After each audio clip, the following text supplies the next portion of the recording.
जी तो बेटा next question ज़रा देखते हैं।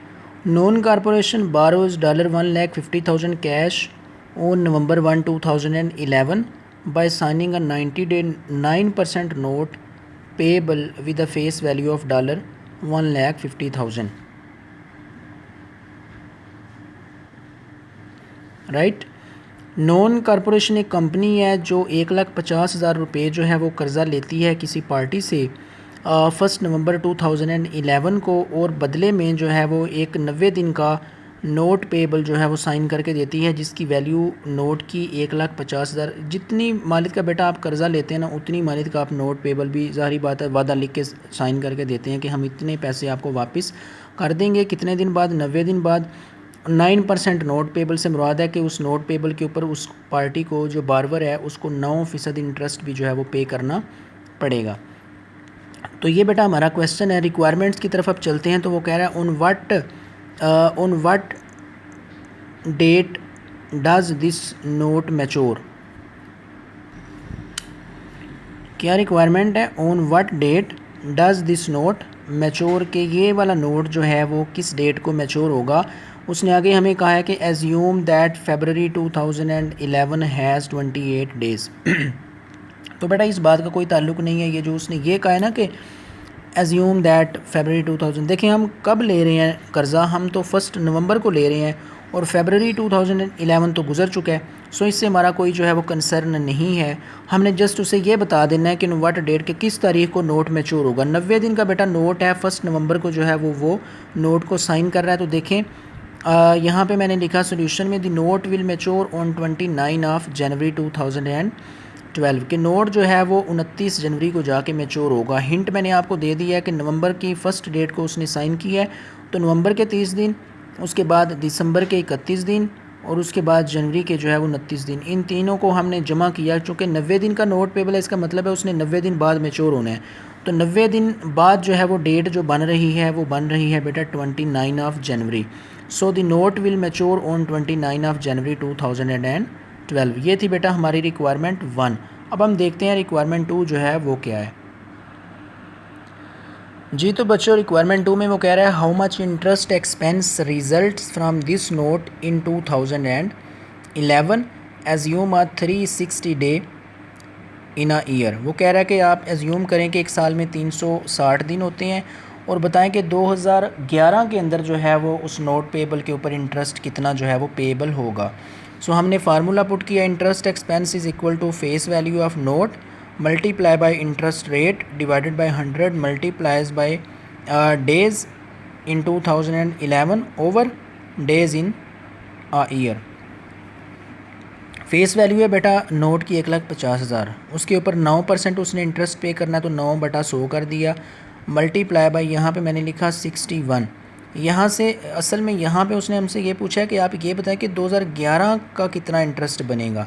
तो 2011 में हमने देख लेना कि नोट कितने दिन 2011 में जो है वो इस्तेमाल हुआ या 2011 के कितने दिन बनते हैं। तो 1 नवंबर को उसने जो है वो नोट साइन किया था। 1 नवंबर से 31 दिसंबर तक हमारे पास बनते हैं 61 डेज़।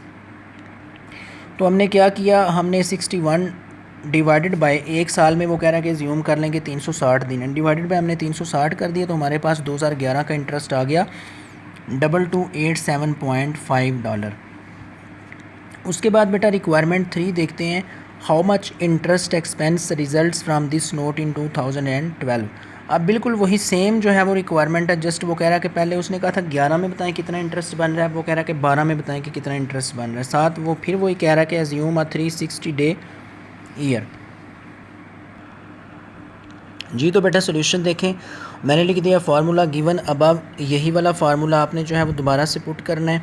हमने क्या किया, 1,50,000 multiply by 9% divided by 100 multiply by 29। चूँकि 2012 में नोट इस्तेमाल हुआ सिर्फ 29 दिन, क्योंकि उसने 29 जनवरी को मैच्योर हो जाना है, तो 12 में नोट जो है वो सिर्फ 29 डेज़ जो है वो उसका प्रॉमिस जो है वो रहेगा। सो इसलिए हमने यहाँ पे कर दिया 29 डिवाइडेड बाय 360। तो 2012 के अंदर इंटरेस्ट कितना आ गया, $1,087.5।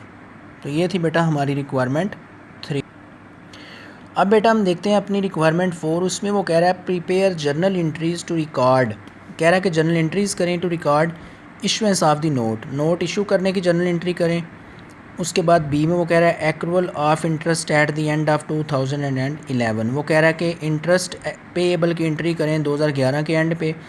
उसके बाद वो कह रहा है payment of the note at maturity के ऊपर नोट की रीपेमेंट की जो है वो एंट्री करें। तो मैंने आपके लिए जर्नल बनाया बेटा। सबसे पहली एंट्री हमने करनी है इशुएंस ऑफ नोट।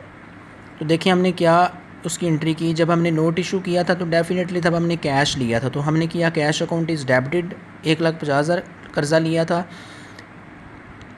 बदले में हमने 1,50,000 का नोट पेबल साइन करके दिया था, तो हमने किया note payable account is credited 1,50,000। Narration होगी money borrowed and issued note payable. Second बेटा वो कह रहा है एंट्री करें accrual of interest at the end of 2011, वो कह रहा है कि 2011 के एंड पे जो है वो इंटरेस्ट पेबल की जो है वो एंट्री करें। तो देखें बेटा यहाँ पे बी में हमने क्या करना क्या करना है, बेसिकली बी में हमने ये इस चीज़ की एंट्री करनी है कि 2011 तक कितना इंटरेस्ट जो है वो पेबल हो चुका है। हमने बेटा देखें उसको पे तो एंड पे जाके करना है ना, जब नोट मैच्योर होगा। यहाँ पे वो पेबल बन गया लेकिन हम उसको अभी पे नहीं कर रहे, पे हम उसको यहाँ पे करेंगे एंड पे जब नोट मैच्योर होगा। यहाँ पे जस्ट हम उसके पेबल होने की एंट्री करेंगे, ठीक है। तो उसकी एंट्री क्या होगी बेटा, इंटरेस्ट एक्सपेंसेस हमेशा डेबिट होते हैं, आपको पता, तो इंटरेस्ट एक्सपेंसेस डेबिटेड। 2011 में जितना इंटरेस्ट आया था वो आया था 2,287.5 रुपये। ये हमने जो है वो पहले पीछे एक रिक्वायरमेंट में कर लिया कि 11 में इंटरेस्ट कितना बनता था, वो हमने भी किया है।